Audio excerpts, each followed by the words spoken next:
What's going on? It's TJ from The Ongoing Concept, and you are listening to Breakdowns for Breakfast.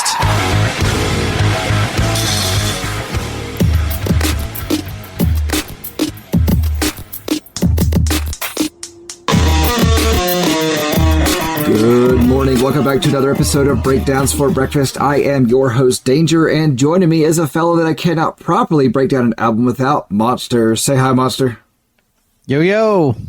On this episode of Breakdowns for Breakfast, we will be talking about Linkin Park's newest album, From Zero.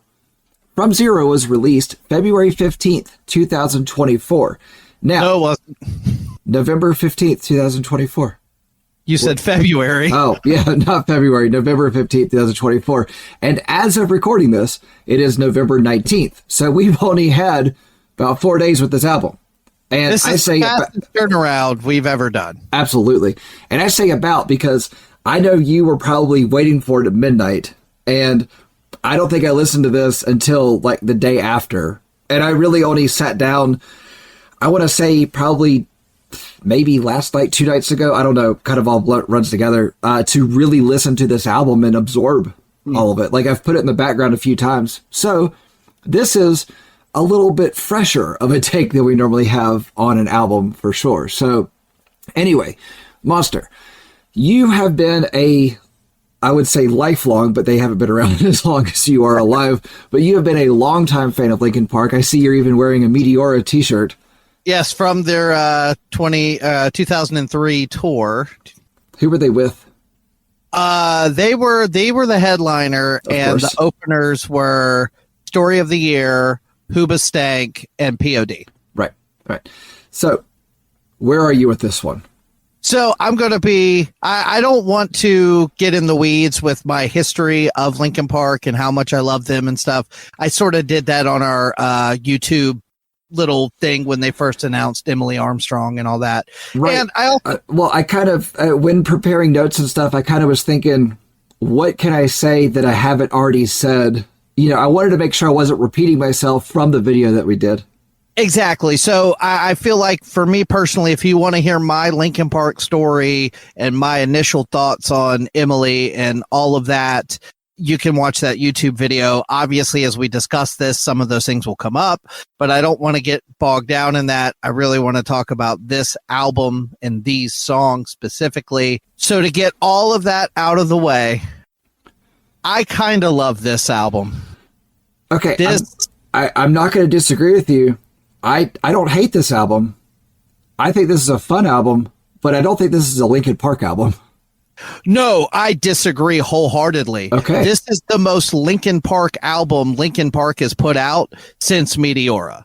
This is when I think of when somebody asks me what does Linkin Park sound like, this right here is way closer to where my brain goes. I understand that they got super, super popular on, much softer stuff. But for me, in my heart, when I think of Linkin Park, I think of rap metal with a bunch of scratching and some screaming and some heavy riffs.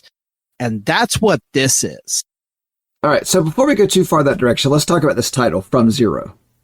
Now, another really good nu metal band. Right. So I remember when they announced this, we kind of talked about how, like, is this a reference to, are they getting sued by the guys in From Zero? Where does that fall? But, the title is a reference to, to their previous band name, which was Zero, started with an X.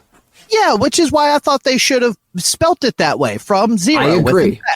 I thought that'd be cooler, but, But this isn't the first time that we've seen marketing of something or a name of something and thought, you can name it different and better. I think your example that I've always drawn myself to or been drawn to is Sick New World.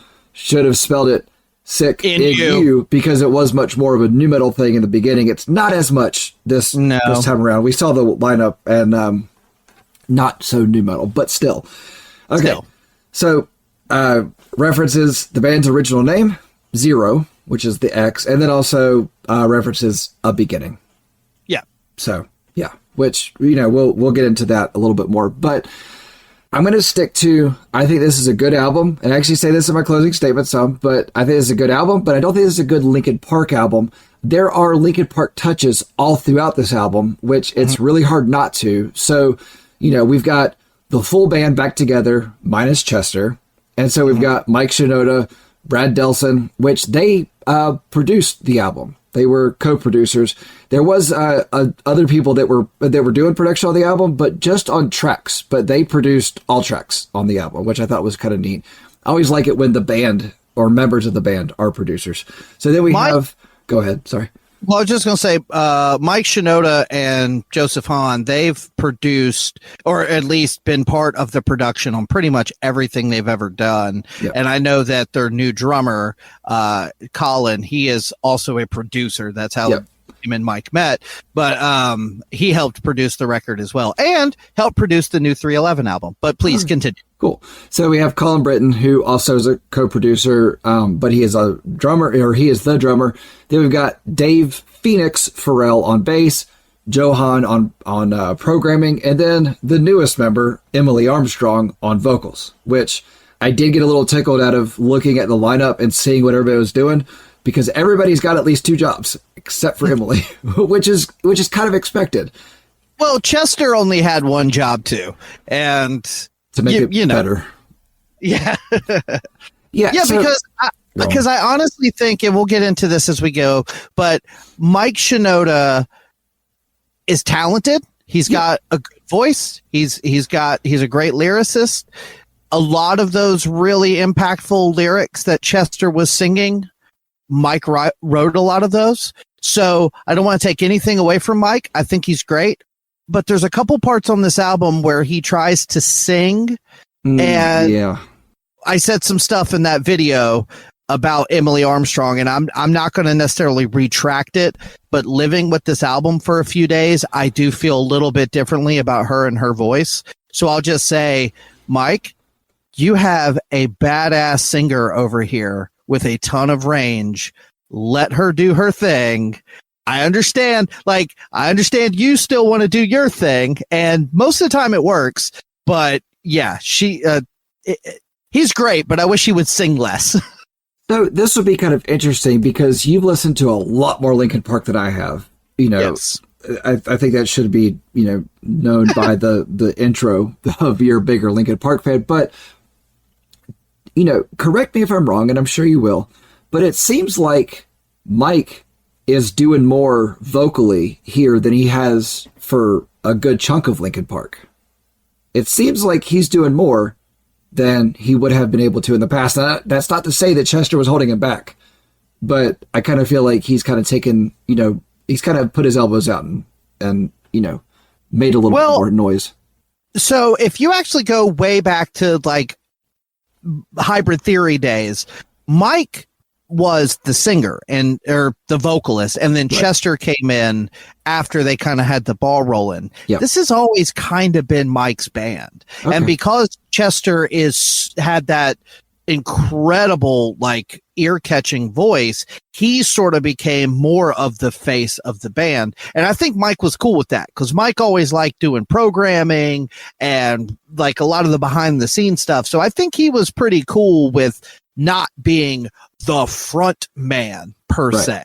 Right. But Mike, I think, always sort of helped produce the songs. So maybe not like he would come up with some of the beats and some of the rhythms and everything, but then also as a producer would in the studio say, okay, yeah, I think that's pretty cool, but let's kind of tweak it. Let's go in this direction. Let's try some of this. And you can even hear that in some of the little, I call them personality moments on the album, where you'll hear him say little things in between songs. And I think that's part of that. That's him sitting in the studio on the talkback mic going, hey, Emily, that was cool. I want you to sing it this way now. Or, you know, Brad, that was cool, but try the riff this way. Right. And I have no problem with that. I mean, if Mike is kind of a behind the scenes, you know, I don't want to say director, but director, you know, that's cool. You know, that just kind of gives more to what Mike did. And I didn't really fully understand what Mike did totally in the band.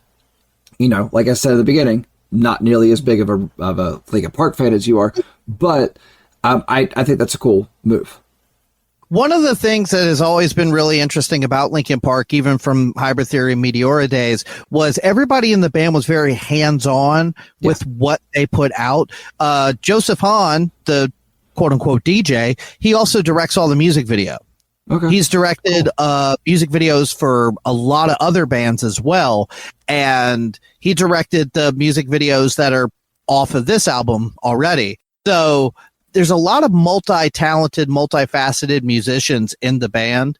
And I think that's kind of why they have, say what you will about some of their records being good or bad or whatever. But I think that's part of the reason they've kind of kept it together this long. Yeah, because normally, or not normally, but a lot of times in bands you hear, I just didn't have the creative freedom, or, I left because of creative differences. These guys have other creative outlets. And so, they're able to get their creative differences out in other places. And, it's well understood that Joseph Hahn is directing the music video, and we're going to do what Joseph says. Like, he's going to get input from us. Sure, it's inevitable. But at the same time, it's like Joseph is the director. And I'm sure these guys have had their hands in plenty of other music projects, especially since 2017.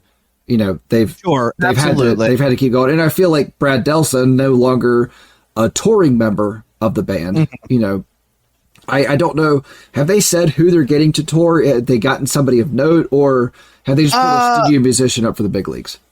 I think it's the guy that was on that live stream. I can't remember his name, but I think he was friends with some of the guys. He might have been a tech. He might have even worked with Colin, because he looked like a younger guy. Well, back to your point about Mike Shinoda sort of being the director. I do get a slight sense from some of the songs that Emily and Colin were very respectful of the fact that they were the new people. I feel like they both added their own personalities. Like, there's a couple of parts, especially like, I'm not a big drummer person, so I don't necessarily pay attention that much, but I know a groove and a rhythm that I like. And I could tell there was a couple parts where this is how Colin is playing it. That's not how Rob would have played it, but it's still Linkin Park, so I'm not mad at it. But you can feel the little differences. And same with Emily. She does some stuff with her vocals. Dude, I absolutely adore Chester Bennington, but Emily can do a couple unique things that Chester couldn't do. And so she's also adding a flavor that they didn't have before. So I kind of found this interesting that we're doing this today, and I'll explain. So as of today, anybody who follows the podcast, you would have listened to the Hell Freaks episode today. It was released. Mm-hmm. And I kind of feel like Shaky Sue from the Hell Freaks would have been an interesting choice. I feel like while, yes, Emily Armstrong has a good scream, I feel like Shaky Sue's scream is better. Yeah, and there's also another artist named Lauren Bobek. Yeah, I think so. I think it's how you pronounce it. She does a lot of covers. Yes, and she's done some Linkin Park covers. And my first thought when they announced that it was Emily, I thought, well, if you were going for a female, why didn't y'all look at Lauren? Because she is badass. She is. But I like her cover of the Alexis on Fire. This Could Be Anywhere in the World.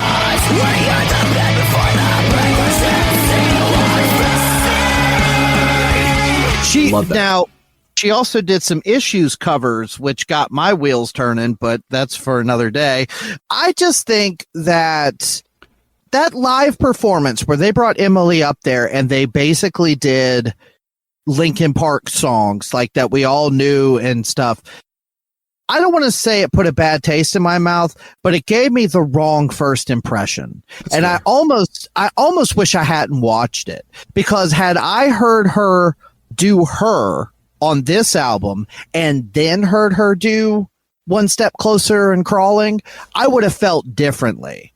Yep. So I like I said, I don't want to necessarily change what I said in that YouTube video, but I am much more positive on her and her abilities after being with this record for a few days. Okay, so two things on that. So I didn't watch the live stream. I think I checked in at some point just to kind of see what was going on, but I didn't want to listen to it or watch it long enough to form an opinion because I knew that we had already picked to do this album when it came out. Right. And I didn't want that to happen, what you were just talking about. Second, do you think maybe Emily Armstrong is better in the studio than she is live after watching that? Hard to say, because I feel like if I'm Emily, now Dead Sarah had been around. That was Emily Armstrong's band before Linkin Park. They've been around a while, put out a couple of good rock and roll records. They toured, they were established, but the average person on the street's not going to know who Dead Sarah is, but they are going to know who Linkin Park is. And the way they did that, the way they kind of unveiled her, that had to have been, I don't care how many sold out shows you've played. I don't care how many platinum records you're on. That would have scared the shit out of me. And so I think she had a lot to prove and a lot on her shoulders. And she came out and she did the best she could. I don't think it was bad. I went back and listened to it later, like with headphones and really focused. And she did a good job. But there was like the stakes were so high that unless reincarnated Chester Bennington walked out on stage, nobody was going to be like 100% satisfied. So also because Brad wasn't there and Rob wasn't there, and now you've got Emily singing Chester's lyrics, I was like, this hurts my feelings. Like, it just felt weird that was quote unquote Linkin Park. You were offended that Chester wasn't there and they were trying to do it. I don't even know if it was offended. It was just like, at this point, don't call this Linkin Park. You know, at this point, call it whatever you want to call it, play your new songs and throw in a couple Linkin Park songs. Now that she's in the band and I've heard this album, I do feel differently about that. So I think that even after this album has come out, I think you've got more people that have kind of decided whether or not they like it or they don't. And then you're going to have more people that are going to tune into it a little bit more. I think she still is probably under the pressure of having to prove herself. And I think she's going to be, for this entire album, the tour, everything, everything that goes into, pushing an album, she's going to feel it for this, unfortunately. And be honest with you, I think the rest of the band is going to feel it as well, because not only are they having to prove, or not only is she having to prove, they are having to prove that she was a good choice. Now, with that being said, I've watched a couple of behind the scenes things, specifically a music video, and we'll get to it when we get to it. But you can see it and you can feel it. That I don't know how old Emily is, and I don't know how old Colin is, but I know they're both quite a bit younger than the rest of the guys in Linkin Park. And you can feel that young blood pushing the rest of these guys to recapture some of that fire from their youth. And like I said, I'll bring it up specifically, a behind the scenes thing I watched that really gave me that impression. But that's why I feel like this is such a Linkin Park album, because this sounds like that angsty, fired up 20 somethings that we're doing Paper Cut and One Step Closer way more than it sounds like, Great Divide and Thousand Suns or whatever the hell they started doing, later on. So just for reference, Emily is 38 and Mike is 47. So yes, that makes sense. Right. They're definitely putting them, they're definitely going to be the whippersnappers in the band. And like I said, you can see in that. Yeah. And you can see in that live performance, but then also in some of the music videos they put out, I feel like you can see Brad and Mike and Phoenix really trying to kick themselves up a notch, because Emily, it's almost awkward the way she is on stage and the way she performs. I've seen some stuff of her with Dead Sarah where she will just leap into the drum set and just like goes batshit. And that's cool. And she's obviously not going to do that with Linkin Park that extreme, because there's obviously probably a lot more electronics in the drum set. There's also the stakes are a lot higher. Yeah. If she jumps into a drum set at a 300 capacity venue, that's gonna like, okay, that's a bummer. She broke her wrist. If she breaks her wrist now, that's going to be a real problem, because they're supposed to play the Coliseum next week, you know? Okay. So I think we've said enough about it, and I think we're getting more into our opinions on Emily Armstrong within Linkin Park taking Chester's place. Sure. So, you ready to jump into it? Yes. All right. Track 1, From Zero.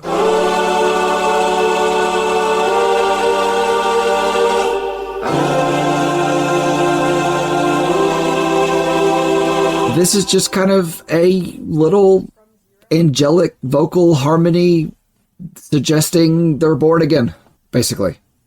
And I love the fact that right up front, this is kind of what I was talking about, these personality moments. It's so funny that, to me at least, it's so funny when you hear Emily's voice come in, she's like, from zero? Like, from nothing? From zero? Yeah. Like, from nothing? And then there's this pause, and she's like, oh, like your first, and then it cuts and goes to the song. Oh, wait, your first? I think that's great. Like that's what I mean. Like, that's the kind of personality you weren't getting from those last couple of Linkin Park albums that were a little bit more in the first couple. Right. Well, I think that they kind of got to a certain point where they were taking themselves a little bit too serious towards the end. I think so too. Yeah. So, all right, let's move on. Track 2, Emptiness, The Emptiness Machine.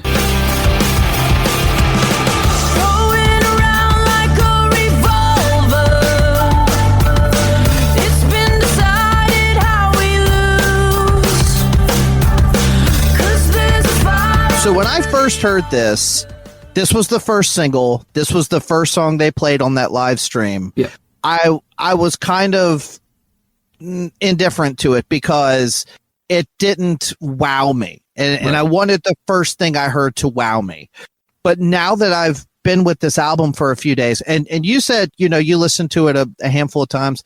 I haven't stopped listening to this since it came out. This makes perfect sense as the first single and as the lead off track, because the way the verse is, where the first verse and first chorus are just Mike. Right. And then Emily, it's almost like warming them up for Emily's entrance. And I thought that was a really clever way to kick off the album. And musically, I think this is a pretty good, like, stopgap of older Linkin Park that had the heavier guitars with the newer Linkin Park, which is a little more synth heavy and not quite as driving. Like, I feel like this is a good combo of both. Okay, so she doesn't start singing until 108.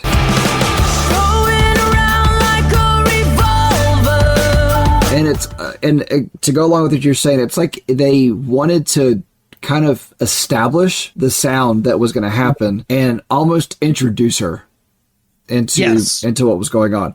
Now, I think that she came in and showed that she can scream, and it's going to be different than it was. But they had established that sound, that Linkin Park sound, but it was like they were highly inspired by Linkin Park on this track and several places on this album. But it was like there was enough of it there to satisfy the longtime fans, and there's enough to bring in new ones. Now, with the new ones, so tonight I picked up the girls from their grandparents' house and was bringing them home, and they were asking about the podcast. They ask about it all the time. They actually really enjoyed the Spirit Box episode that we did. They thought it was fun. Nice. Yeah. It always cracks me up when they like the heavier stuff. So anyway, they like heavier stuff with a girl vocal singer. So, that makes sense. Yeah. So they were asking about this one, and they were asking, I told them that this album's kind of a big deal in the music scene, and they said why. And so I explained the whole thing about Chester and then Emily and all. And so they were like, we want to hear it. And I'm like, okay, cool. And so I put on The Emptiness Machine, and you could, like, all three of them were kind of in the beginning, were like, okay, this is neat. All right. Like, Mike's doing his thing. And then Emily starts, and it was like, I looked at my rearview mirror at that moment, like at that 108, like right when she starts, and you just see like two of them, like their heads turn real quick, and they're like it got their attention. And then when the song was over, I paused it, and I said, all right, girls, what'd you think? And all three of them went, we really like the girl singer. Like, she's really good. And then after that, I played the next song, and they were kind of indifferent on it. And, they kind of went back and forth on it. I played about, I don't know, 4 or 5 songs off of this on the ride home. And they were really into it. In fact, one of them got out of the car, and Addie, and she turns around and looks at me and goes, I really like Linkin Park. And I feel like this, yes, Emily does not sound exactly like Chester, but she does have that really unique ability to kind of sing scream, right, where she's screaming, but she's carrying notes, which is not an easy thing to do. And Chester was one of the best at it. So I feel like she's capturing that spirit without sounding like a one-to-one copy. Because they could have found somebody from some Linkin Park tribute band that sounded exactly like Chester, but they didn't. They picked someone who had the spirit and the attitude and the style, but was not a one-to-one copy. And I think that this does a good job. This song, the verse shows her smooth vocal pretty well, and then the chorus shows that screaming. And then at the end, she screams a little bit more, and yeah, I think her vocal performance on this is solid, and it makes perfect sense as the first single to me. All right, so let's move on to track 3, Cut the Bridge.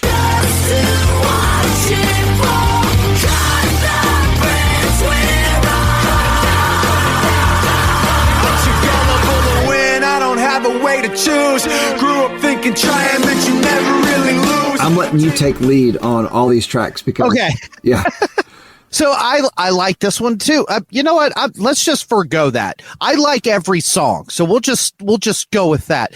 This one to me reminded me a little bit of a song off of their third album, Minutes to Midnight, called "Bleed It Out."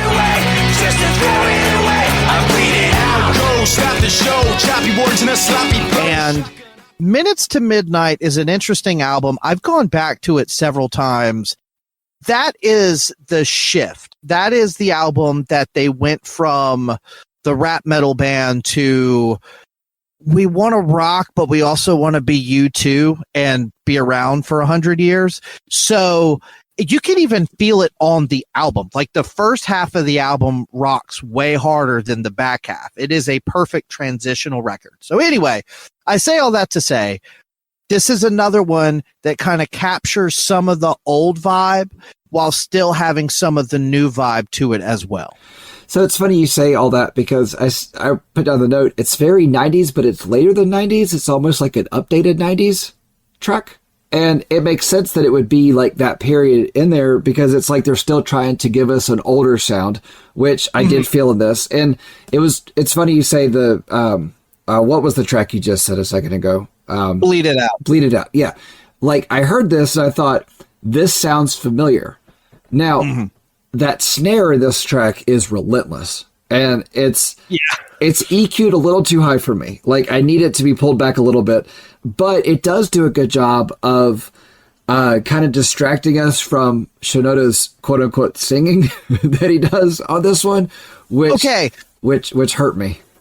Okay, so let me bring up Shinoda's vocals on this one. The way he's rapping in the verse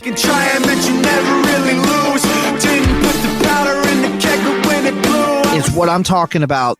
Like, I feel Emily and Colin, like, he's looking over his shoulder, looking at these young bucks going, I still got it, man. I still got it. Right. And he's going to come out the gate a little bit more aggressive than he was, on some of those other albums. But you're exactly right. I don't, like, I even wrote in my notes, didn't love Mike singing in the bridge. I do think he's come a long way as an actual singer, but he sounded like he was struggling a little bit with some of the higher notes. And my head feels broken. I'm the gas from a burner left open. To which I say, did you see that blonde lady standing next to you? Yeah. Like she could probably do that if you just want her to do that real quick. Yeah. And like, I mean, I know we got part of Emily on this one, but I feel like, there's a battle happening between Shinoda wanting to still put out a Linkin Park album and make himself known as still a part of Linkin Park. Because I know at one point he actually considered leaving the band, with kind of wondering what he was doing there. But at the same time, you've brought in somebody that can do what he wanted to do on this track and on this album as a whole. And we've introduced her on the track before this, on the Empty Disc Machine. Mm-hmm. Now let her run. Yeah, I can appreciate them trying to mix it up, trying to keep people, like, the obvious thing would be Mike raps the verses, Emily sings the choruses, they do something in the bridge. So I get them trying to, every song kind of play with that a little bit so it doesn't get stale. But sometimes it's a slam dunk and sometimes it's a little awkward. And to me, I think this song rocks. I really like that. Cut it down, cut it down, down, cut it down. I love that in the chorus. The bridge we ride. Cut it down, down, cut it down. And it's just that bridge gets a little wonky where Mike, I think, is kind of pushing a little bit. I get it. He's trying to, show off a little bit, but it just feels a little rough. Yeah, subtracks are a slam dunk. This is maybe a sloppy layup. Yeah, this is like you go for a dunk and you kind of miss, but you get your rebound and you put it back in. Yeah, maybe even a free throw. I don't know. Yeah, but an underhanded free throw from like the 50s. A granny shot. Yeah. Yeah. So, okay. I did find the clapping at 2:37 distracting. Then in my head feels broken. I'm the gas from a burner left. I didn't like that clapping. So Bleed It Out starts with clapping. Yeah, and I know think it does. I think that's why Yeah. There's a couple of things and especially on the next song, I feel like they were doing on purpose. So people would, like me, would go, hey, that's like when blah, blah, blah, Right. It's like when you're watching a movie and they say the title of the movie and you're like, hey, I know. Yeah, I like that. grab the person next to you aggressively and you're like, oh my God. Right. All right. So let's move on to track 4. Heavy is the Crown. Cause I'm tired of explaining what the joke is. This is what you asked for. Heavy is the crowd. Fire in the sunrise. Ashes raining down. Try to hold it in, but it keeps bleeding But Mom, I want to listen to Faint. We have Faint at home. Right. Okay. So this one, I feel like this one is a leftover track from before. And I kind of feel like everybody in the band liked this song, but Chester was like, nah, I'm not really feeling this one. And so they kind of always wanted to stick it in somewhere. And so they went, you know what? Chester's not here today. We could put this here. And it worked. I mean, but I like this track. I do, honestly. But I feel like this is a Bennington era. I kept saying Bennington era, and I thought it was a fun term. And so I wanted to put it in. This one, to me, it does not feel like filler, but it does feel like a homage to Faint. Like you could almost call this like Faint 2.0, because not only does the music sound like Faint, but some of the vocal melodies and stuff, and it's just, there's so many like parallels. I don't hate it. We should call this track Heavy as the Faint instead of Heavy as the Crown. There's something about that title too. Heavy is the Crown, and Faint is one of their biggest songs. And then this is like, even she says, this is what you asked for. This is what you asked for. Like, I feel like this is a little bit of I don't want to say a middle finger, but this is sort of like a battle cry, like a pump up kind of thing. And, it's fine. I don't hate it, but I do. Obviously, I think the highlight of the song is the 147 to 203 Her when scream. Emily. Yeah, I mean that's gnarly. This is what you asked for.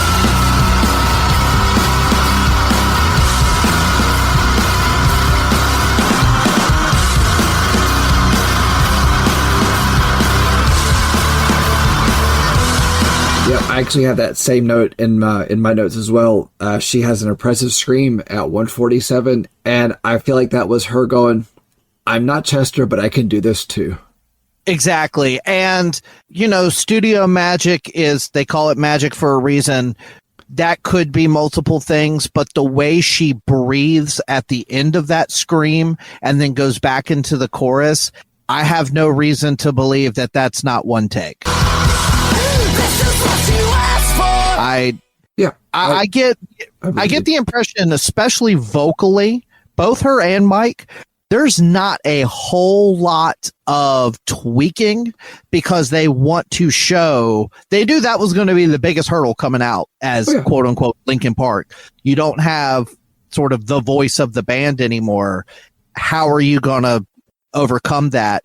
So I think a lot of the vocal performances, for better or for worse, are 100% intentional. Oh, I 100% agree. Yeah. All right, so let's move on to track 5, Over Each Other. Talking over each other. Over each other. Reaching for satellites, but all alone. Under your breath. I thought this was really cool. Track 4, 5, 6, there's always sort of a ballady song. Again, I'm speaking more from their first couple records. Every song on their last couple records were ballady songs, so that don't count. Right. But this sort of harkens back to like Crawling or something like that. Right. And I thought it was really cool that we're only about 10, 15 minutes into this album and you're giving Emily her own song to basically just roll with it. And God, dude, I love her voice on this song. So I actually really liked her voice on this song as well. I really wasn't a big fan of the lyrics. Like, I actually like the lyrics more towards the back of the song than I do. Like, I actually put the note, this is a song about interrupting because the line is talking over each other. Yeah. All we are is talking over each other. And that's fine. Like we just did just now. Yeah, we're really good at it. Like we're continuing to do. Yeah, we should be a Linkin Okay, Park. go ahead. Yeah. So, okay, this song does have that familiar Linkin Park harmonic tone within it, which I appreciate. I kind of feel like this was Linkin Park handing Emily her own song, and she knocked it out of the park. I think that it was cool that she was able to kind of show her range within the song, and without making it too, I don't want to say girly, but because I feel like that's the wrong thing to say here. But, she came in and showed what she could do on this track. I feel like, before this, it was all kind of introducing her. This is where she gets her own place to run, her own field to frolic in. And she did it. She did a good job. Again, not a big fan of the lyrics towards the beginning of the song. First half of the song, I'm more of a fan towards the last half. Well, what I will say is I feel like they came out the gates pretty aggressive. The first handful of songs rock. And she's shown that she can do that scream sing. She's got a powerful vocal. But she doesn't really show her softer side. And this song gives her that opportunity. Weird sounds like. Have you ever listened to... I think she just goes by her name now, but when I first heard her, it was Marina and the Diamonds. No. It's kind of like indie alternative pop. She has a song called Bubblegum Bitch that got a little bit popular. With a kiss on this sugar pink liquor lips, I'm gonna be your bubblegum bitch. But she's sort of like a Katy Perry like early Katy Perry, not Katie Hudson, but early Katy Perry, where it was pop and it was very catchy, but you know, a little bit, I won't say dangerous, but just had a little bit more like, So you know, not Katie wasn't Hudson, not Katie Hudson, but before Katy Perry kissed a girl. No, when she was kissing girls, like that area. But anyway, I just say all that to say that I really like Marina's voice, and Emily has a little bit of that, especially in that like first verse when she is a little bit more subdued. Yeah, I think this is a good song. This was a good spot to slow it down for a minute, especially given what the next song is. But before we get to it, that little drop of personality again, where you hear Mike in the studio, get your screamy pants on. You got it. Yeah, the one.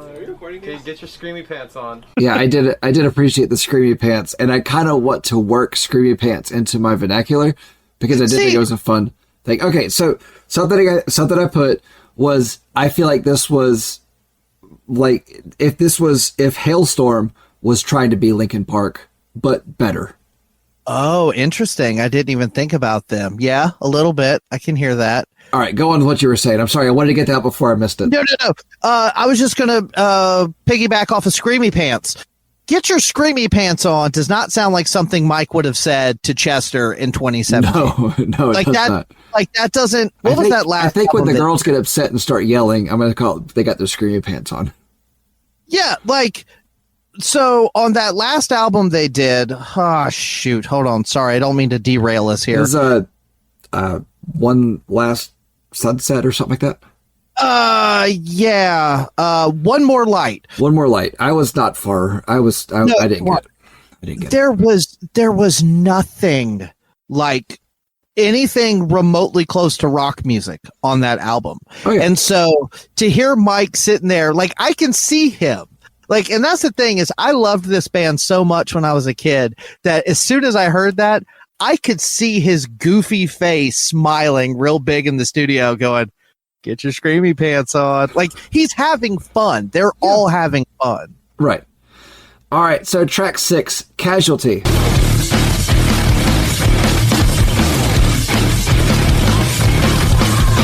I got too complacent, bleached in the eyes, pushed through the paces, but I have in my notes, yes. Love that screaming intro and love that massive guitar riff. Let me out! Set me free! I know all the secrets you keep! I won't be your casualty! Yeah, it does start off with Emily's screaming solo. I don't have any other way to put it besides it's a screaming solo. So, but I do like that chug and that distorted bass that comes in right behind it. Oh, God, it's good.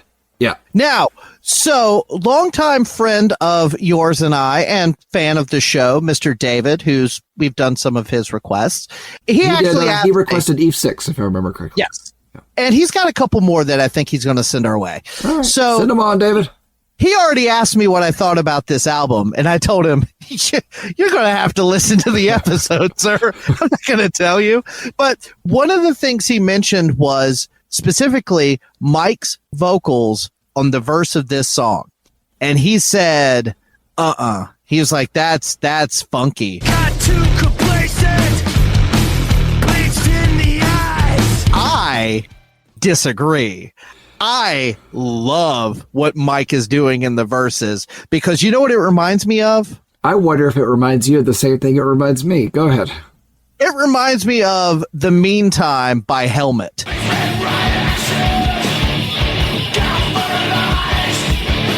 That's what it reminds me of. Okay, thank you for identifying the song. I said Shinoda has a helmet/dirty Silverchair element to his vocals, yes. And I actually pinned it out. It's Silverchair Spawn again off of Neon Ballroom.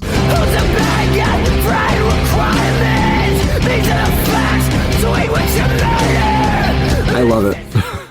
Yeah, no, I think he's like, that's what I mean. Like some of the stuff he's trying to pull off in some of the songs I don't love, but that right there, I feel it. Like that feels good to me. And then, so we've got this like kind of grooving kind of verse. Mike's kind of snarling into the microphone. And then all of a sudden this like punk rock chorus kicks in. Yeah.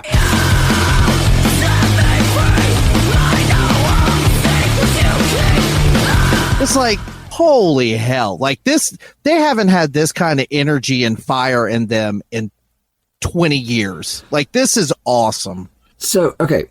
I like the fact that Shinoda was doing the vocals like he was doing, but it's almost like it was too much of it. It's like if we had like Emily doing the vocals, but then him doing that kind of as a backup thing, like kind of in the background, I think I would have liked that better. So I feel like the length of time that we got of Shinoda doing the helmet vocal, I feel like that ended up hurting this song. Did I like it? Yes. Did I need it as much as I did? Or as much as I got it? No. But outside of that, this is what I call a Linkin Park punk rock song. Yeah, I disagree. I love that Mike did both verses that way. I like how it kind of builds and builds, and then you've got Emily's that only a matter of time part that kicks in around 131. That again is like vintage old school Linkin Park. It's only a matter of time. It's only a matter of time. Dug all of that, and then they even had the decency to cut that chorus into a half tempo for a measure or two there at the end because they knew it would warm Monster's heart.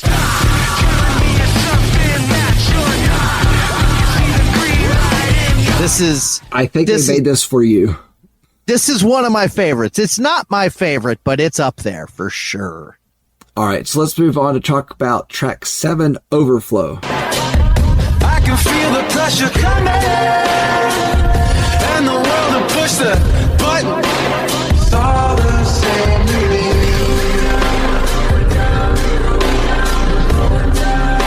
So when this one first started, I got a little bit nervous because this started to sound a little bit like some of that later era Linkin Park, and I wasn't so sure if I was into it.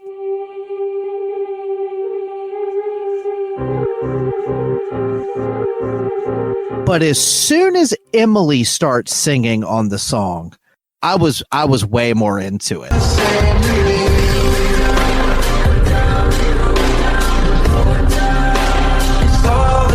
And I thought it was pretty good. I like this one. Okay, I understand why this is here. It's here for pacing needs. I get it. Like we've kind of got a heavier Emily block before this, and cool. I actually thought a lot of that was good. There are some issues within that I'm going to stick with. So I get this. But this is a lo-fi hip-hop Shinoda rap track with Emily doing a little bit here and there. I don't like this one. This one drags. I would scrap this track. So there's something about this song that I really like. Back when Hybrid Theory first came out, it wasn't like all these new releases with all these bonus tracks and all this stuff. We were clicking around on LimeWire trying to find bonus tracks, and like that's how we discovered songs like High Voltage. You're frost spitting raw, blah, blah, blah. You could say you saw. And the one in particular I'm going to bring up here, My December. And I give it all away. These were songs that they wrote for Hybrid Theory that just didn't make the album. And this feels like a slightly rocked up version of My December to me. It has that chilliness to it. Like this one feels cold to me. Maybe it's because it came out in November. I've been driving around in my car listening to this album, but this feels like it has a vibe about it. Like I said, when it first started, I was kind of on the fence, but in the second verse,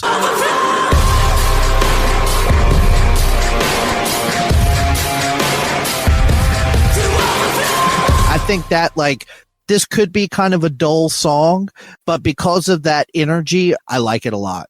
I will say that the second verse is better than anything before it, but it just took me, it just felt like it took too long to get there. And I can agree with that. I can tell you that I skipped this one most of the times that I listened to this full track. I did. But it's almost like it just, like I knew it was going to get better, but I just didn't want to get there. Like it didn't give me enough to stay with it. I like it, but it's definitely not one of my favorites. Yeah. So let's move on and talk about track 8, Two-Faced. I can't bear to put it all behind. I run into it blind like Two-faced, caught in the middle.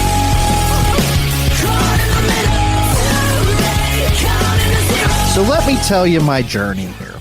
I saw the live stream and I was like, I don't know about this. Then I heard the Emptiness Machine and was like, okay, that's something. I'm not mad at it. It's all right. And then I think Heavy as the Crown was the next one they released, and I thought, okay, it just sounds like Faint, like Right. And then about 2-3 days before the album came out, they released this song called Two-Faced. Yeah. And they released a music video for it. And I put that on, and as soon as it started, my ears perked up.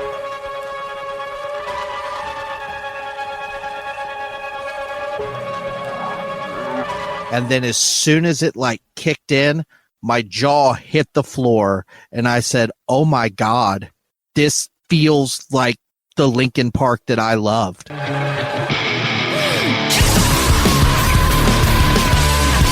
And when I watched that video and I saw the smiles and the energy with the way this song rocks and the vibe that Mike has, dude, I got emotional. Like, dude, I was like, they're back.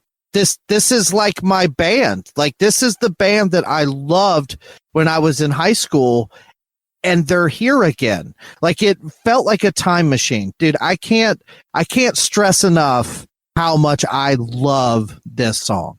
Okay, so I think it's funny that you didn't get emotional on the slowest track of this album, Overflow, but you got emotional at Two-Faced, but I get it. Now, okay, so that is a Linkin Park intro through and through. Yeah. And so I put down, this doesn't exactly sound like Linkin Park, but it doesn't not sound like Linkin Park. It's like a new Linkin Park sound, but it sounds enough like Linkin Park to where we get people like you that are going, I love this. And I have no problem with that because this is actually a good song. So it's so funny how we're saying these things, because to me, this is exactly a Linkin Park song. And that's why I've been so pissy about their catalog for so many years, because this is what I want my Linkin Park to sound like. Well, you got it. Okay, so I mentioned this earlier. There is about a 5-minute long making of this video. If you haven't seen the video, it's them all on stage, very close, like they're all bunched up right against each other, and the camera for the most part is kind of low, and they're like getting their faces down in the camera, and a lot of energy, they're bouncing off each other and stuff, and the making of just solidifies that. They are cracking up between takes. They're making jokes about how old they are. There's one part where Emily is going so nuts that she grabs Phoenix, the bass player, and kind of jerks his shoulder, basically throws him into the drum set. Like, he completely trashes himself into the drum set. Dude, this shit hasn't been happening in Linkin Park for almost 20 years. And so for me, like I said, this was like seeing my friends like getting back together and having a good time. Like, this was like so cool for me and then I might be reading too much into this, but there's something really interesting to me in the lyrics here, because this reminds me so much of old school Linkin Park. One step closer, you've got shut up when I'm talking to you. Shut up when I'm talking to you. And now you have Emily screaming, stop yelling at me. Stop yelling at me. Yeah, And I did there's notice that. there's something there, you know. I like that. Now, I do feel like there are several points in this album where they're kind of pointing at or poking at other points in Linkin Park's career. For sure. I have no problem with that sort of thing. I actually think those are fun little callbacks, just like what you just put together. I noticed it, but I didn't take note of it. I just thought it was a fun little thing, So, okay. I saw the video for this, and what you're talking about where they're getting their faces down the camera. So I kind of felt like watching it that this was like Linkin Park's version of a Beastie Boys video. Like the camera's down low, they're getting all down into it. And I thought it was fun. I didn't watch the making of. I'm going to make a point to go back and watch that.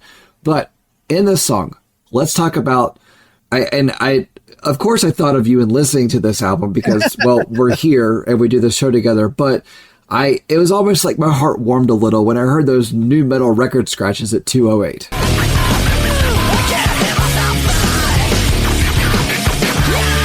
Oh my God, dude. Yeah, that with her screaming with that heavy riff and that DJ scratching, like, dude, come on. Like, that is just vintage new metal. I love it. All right, so let's talk about track 9, Stained.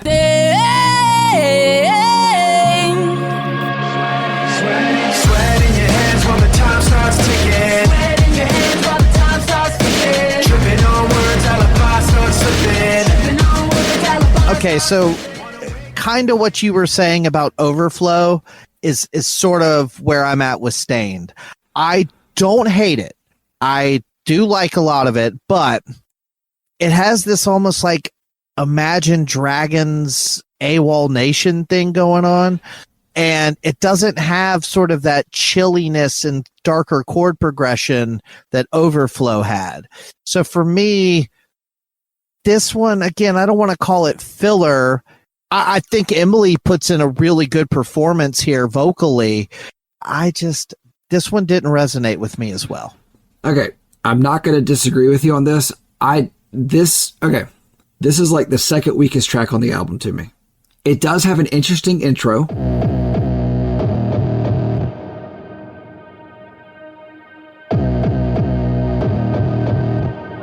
After that, it becomes the most radio-friendly song.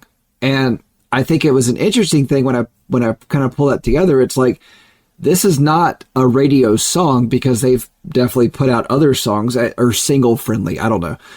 Yeah. But it's like, up to 50 seconds, it's a Fort Minor song. In your teeth, what you forget, you were gonna repeat. You don't get to make amends like your hand's still clean. Because you're still. Yeah, kinda. Yeah. After 50 seconds, it becomes a pop song. Like you said, Imagine Dragons song. Like it kind of has that feeling to it.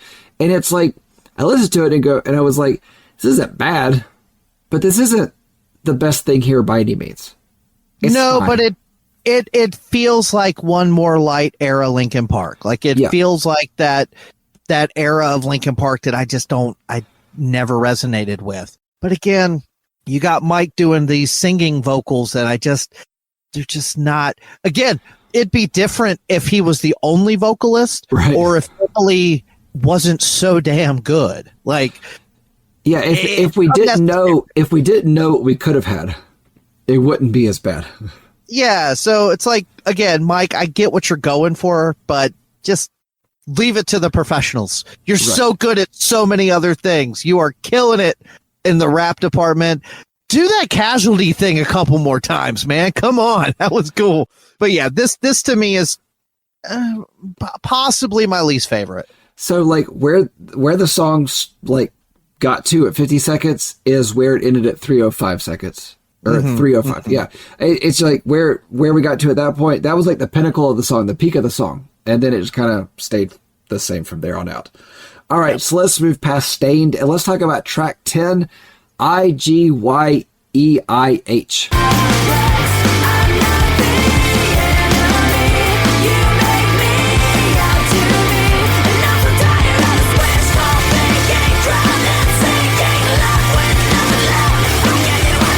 So all the you know how they say like you ruined all the goodwill that you had by doing something bad. Yeah. Well, this is the opposite. This is like you gained all your goodwill back because all of a sudden I just heard Emily screaming, "I gave you everything I have." and this like dark, menacing guitar riff starting.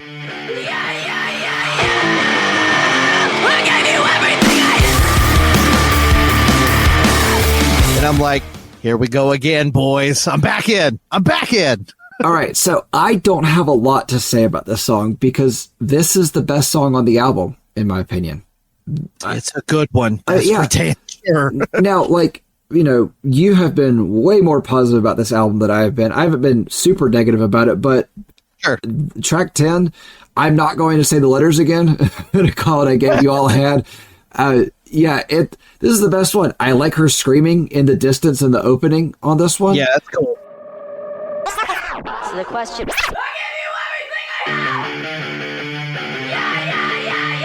It was a cool thing. It's like I felt like she was on the other side of the studio when they were starting to record this, and she was like, "Hey, this would be really cool," and started screaming from like way over there, and it worked. It was just a cool thing. Okay, now I know I'm going to jump to the end, but just hang with me. Okay. I thought this was again the best song here, and then something happened towards the end of the song. We almost get a false ending. But they gave us just enough to keep the song in play.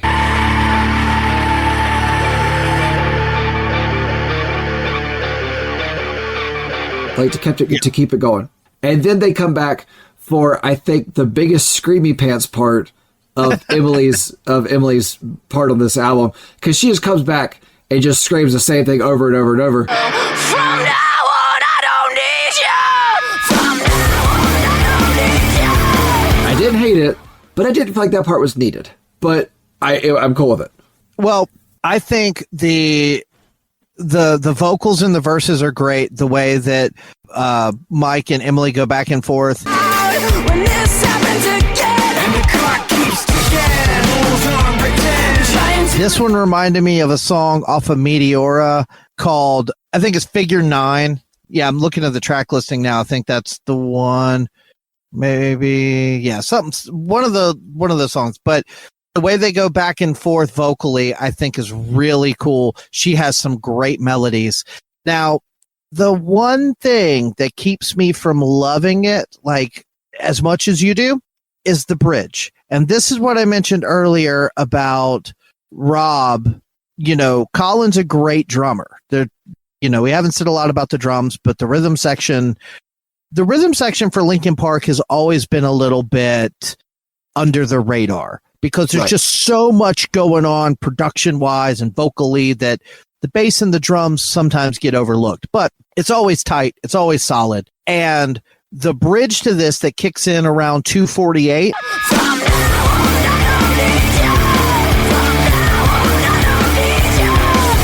A lot of screaming, a lot of heavy riffs, but that drum is just, that's not the drum that I want there because it's I know what you mean.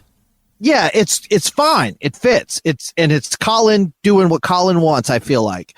But I would have liked a little more opened up, a little bit more bouncy kind of points of authority. Like, again, just because I'm an old school fan, like I wanted it to just bounce a little bit more instead of being so chopped up. But it's still cool. Like it's still in top 5 favorite songs of the album by far. All right, so here's my theory on this song, because I didn't really think about the drum part there as much. I like the drums there, but I wonder if they're like, when they were in the studio, it was, okay, Emily and Colin, you're the 2 newcomers to this band. We want to see what you got. We're going to let you take lead on this track. And this is what we got. And in my opinion, best track here. Well, I do think the story that I heard, because I did watch that like hour-long interview with the band after they did that live stream. I almost did. I almost did. And then it was like, you know what? I don't want to put in too much to change my opinion on this album, because I do want to go into this album more blind than having a backstory. The impression that I got from it was that Mike was working on some material, because he always is. Right. And he was working with Colin because Colin's a producer, younger guy, new ideas. And I think he brought in Emily to do some vocals. And at some point in their relationship, it's sort of like the synapses kind of all fired, and he was like, this could be Linkin Park, you know? And so I feel like he had already known Colin and Emily had the chops. And I think that by working together on some other stuff, he was very comfortable by letting them do their own thing. Like, to your point, I do feel like that bridge, even though I don't love it, I feel like that was Colin doing what he wanted to do. And they were just like, we trust you. You're the drummer. Do it. So that's kind of what I was saying before, where Emily and Colin they're definitely being told a little bit. Like, I guarantee Shinoda's in there saying, all right, we really need to try it like this because this is the way Linkin Park would do it. But they're also letting them get their personality out. Right. All right. So let's round the album out and talk about track 11, Good Things Go. Sometimes bad things take the place where good things go. I've asked for forgiveness 100 times. Believed it myself when Now, what I love about this one is on those older albums, they often did end the album with something a little bit softer, but it was never super draggy, and it always had a lot of live instruments. Some of their newer albums, they would end with a song like Stained or Overflow that is mostly pop production with a little bit of stuff. So not one of my favorite songs altogether, but it makes sense as a closer. I think the lyrics are great. I think the chorus is great. I hate you when I don't push you when you get too close. It's hard to laugh. There's just some stuff that goes on that is not as great for me. Yeah. Okay. So 329 for your closer. And I felt like this was more of like a 7-minute track. This was not, I wouldn't have gone out on this. I would have definitely shaken things up, but at the same time, go out on a ballad. End it on a ballad. No problem with that. We've seen that happen many, many times on albums. This was fine. It was fine. So again, you got Mike doing a lot of singing, and I think his singing sounds better on this one because it is in a lower register. So I'm not mad at that. stare in the mirror and I look for another face. I feel like he understood, like, I'm going to sing these parts, but I'm going to let Emily take the big parts. And so I like the vocal dichotomy Smart there. choice on his part. Yeah, I like that. And there's actually, this is kind of funny, but there is one brief little moment from 102 to 108 where the vocals are just perfect. Like that's my favorite part of the song is those 6 seconds. But I can't do this on my own. You can save me from my lack of self-control. So you didn't really like 3 minutes and 23 seconds of the song because there's 6 seconds. No, I get what you're saying. I get what you're saying. Like, there's a little part of different songs that, it's like that one little section that makes it worth it. Cool. Because I like the verses okay, and I like Emily singing throughout. The bridge where Mike starts to rap a little bit more hype doesn't sound bad, but I don't love it. No, I'm just taking a shot. Maybe I'm just too eager. Oh, maybe I lost the plot. I used to pity some people. However, did you notice how the song ends? No, I mean, I know I listened all the way, but I didn't notice anything. It loops perfectly back into the intro.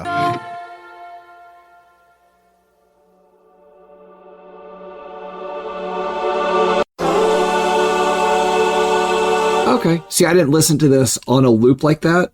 I pretty much got to the end of the album and then stopped it and then took a break. I'm not like you. I haven't binged this album like you have Gilmore Girls, but you know. I couldn't stop. I couldn't stop, man. It was literally like, this is the first album in a long time where it ended, and I was like looking forward to listening to it again soon. Like, I didn't loop it. I just happened to notice the way this one was ending. I thought, And so I set it to loop, and sure enough, it loops perfectly.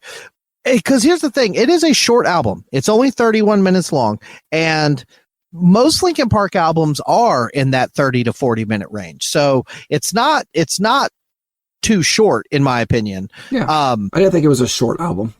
So, but it's still not something that I wanted to necessarily listen to 2-3 times in a row and get, burn myself out on it. However, I probably have watched the Two-Faced music video 27 times in the past week that it's been out. So yeah, I'm a fan of that one. All right, Monster. So tell me, on this Linkin Park album, what's new with you? Hey, good looking.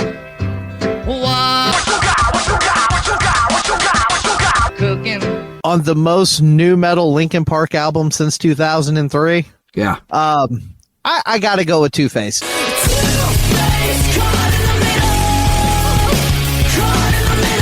To me, that is vintage, one step closer Linkin Park. Like, that is the Linkin Park that I just absolutely loved and adored back when I was in high school. So for me, the nostalgia vibes and the feelings I get listening to that song and watching that video, yeah, Two-Faced.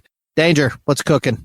Before I say that, I do want to kind of throw this out. I always think it's funny when we get to this part of the show and we've done a new metal album, and it's like, what's new with you? Seems like a waste of time. So, well, yeah. So honestly, other than one or two songs, you could pretty much pick anything off of this album. But I'm going to go with Two-Face because it is probably the most new metal, and it's also my favorite. Yeah, no, that's fine. So to answer your question about what's cooking, Heavy is the Crown. Heavy is the crown, fire in the sunrise, ashes raining down. Interesting. I did like that track. So I listened to this twice while cooking, and what I found myself doing is saying heavy as the cream instead of heavy as the crown.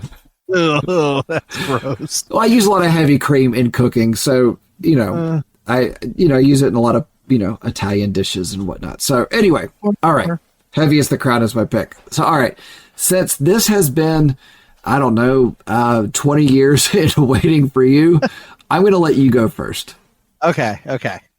As a person who loved the first couple Linkin Park albums, but then was pretty meh on everything after that, I wasn't sure if I should be looking forward to this album or dreading it. After hearing the first couple singles, I still wasn't sure. It wasn't until I heard Two-Faced that I thought this might actually be closer to those first two albums than the later ones. And after putting From Zero through the Breakdowns for Breakfast treatment, I can safely say I put this right up there with those first two Linkin Park albums. It has the rapping, it has the riffs, it has the screaming. It has all the things that have been sorely lacking from Linkin Park's repertoire over the bulk of their later catalog. It's not perfect, but when I think Linkin Park, this is the kind of Linkin Park I want. Naturally, it feels a little different because of Emily and Colin's contributions, but it still feels more like a classic Linkin Park album than anything I've heard by them after 2003. Speaking of Emily and Colin, I think what they are doing here is just right. They are adding their own flavor while staying true to what I personally think is the definitive Linkin Park sound. If this is the direction the band is going, I think I'm back on the Linkin Park bandwagon. 1 to 10, I said 7.70. Danger, give us your closing statements. And be nice. I will be nice. Jeez. Facing the resurrecting for whatever reason after a band loses a patriarch is near impossible. We have seen plenty of bands lose a member, a drummer, guitar player, but when it is a voice, they are going to have plenty of challenges ahead. Chester passing away was not only a hit to Linkin Park, but also music in general. You are 5 guys in a successful band with a successful career, and the captain is gone. Or one of the captains in this case. So what do? You enlist a singer. That didn't make sense. But the album isn't a Linkin Park album outside of the name. It's not a bad listen by any means. It's quite enjoyable for the most part. It's just not a Linkin Park album. There are plenty of classic Linkin Park moments on here, along with plenty of other sounds that should bring new fans to the table, along with appealing to those established fans. I gave this a 7.19. Now, I don't want to get in the weeds because we've already gone through this thing long enough, but I just think it's so funny where you and I are essentially both enjoying it, but I'm like, this sounds like old school Linkin Park. I love it. And you're like, this is really good, but it sounds nothing like Linkin Park. It's like, well, which one is it, damn it? All right, so Monster gave Linkin Park's newest album, From Zero, a 7.70, which my computer's cut off that zero, made it 7.7. Oh, yeah. And I gave it a 7.19, which puts it in the number 12th position and gives it an average of 7.445. Puts it right below I Wrestled a Bear Once and right above the Hell Freaks. Interesting. That would be a fun tour, though. 3 strong female vocalists. Yep, it actually tied it with I Wrestled a Bear. Or no, excuse me. I Wrestled a Bear has a 7.5. Sorry, I saw that wrong. Oh, okay. Yeah. So, if you disagree with the score that we have given this album, then please shoot us an email at breakdownsbreakfast@gmail.com or head on over to one of our social media platforms on X, B4B 2002-3, Breakdowns for Breakfast on Instagram, or the Facebook page for Breakdowns for Breakfast. Now, we actually had something happen this past week that we haven't happened. We talked about in the past that in Spotify or on Spotify, there's a little place where it says send us a text message. And for the first time ever, we actually had that happen. But the problem with that is I have no way of responding to that. So if you are from Texas and your number ends in 1468 and you're the person that would like us to review your EP that you did, by all means, please send us more of that information over to the email address, breakdownsbreakfast@gmail.com, and let us know there, because Monster and I would love to take a listen to it and love to give you our opinion on it. You do ask for our brutal honesty, so it only took you 12 years to get to these two jackasses, and we're going to let you know what we think.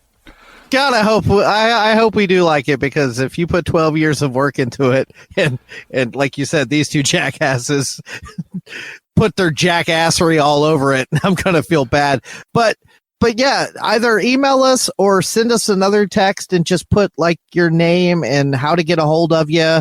And yeah, if to anybody else who wants to shoot us a text, cool, that's awesome. But now that we know what happens, please put your contact information into it so we can respond back to you. So while I love that you want us to listen to your 12-year journey, it's a big honor that you'd want us to listen to that and give our opinion. I am really equally as excited to know what happens if somebody sends a message, that way. It's cool. So anyway, if you'd like to suggest an album for us to listen to, then please send us an email, smoke signals, whatever. Monster, take it away. A little bit more housekeeping. So at the time of recording this, it is November 19th. And obviously, Thanksgiving's around the corner. Christmas is shortly thereafter. My birthday is December 9th. One of my daughter's birthdays is December 21st.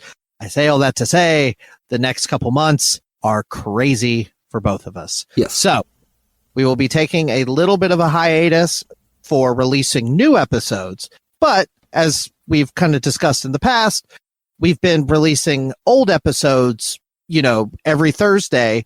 We will continue to release new old episodes. New to you. Yeah. And so there's still going to be a lot of new content coming out for people to check out. We'll probably still throw up a YouTube video here or there. We've got some other things in the works, so we're not going to disappear. But for the next few weeks, we're going to kind of take a break from releasing brand new episodes. But please, in that time, please check out the old episodes we're uploading. Please continue to send us emails and Facebook messages, all that stuff, recommendations, all that kind of stuff. And we will be checking all of that as we do normally. But yeah, so that's just where we're going to be for the next few weeks. So, and I hope you guys enjoy your holiday season as well. Right. Now, our first episode back, we will be taking on something special. It will be our first ever soundtrack as requested by our buddies over in the Ready Set Radio podcast, which, by the way, if you haven't watched those videos of us hanging out with those dudes, you're missing out, because that was a blast. And we're going to be working with them in the future, so stick around for that. But yeah, they wanted us to do a soundtrack, and they picked a wacky one for us. They wanted us to do the Lost Highway soundtrack from 1997's David Lynch film.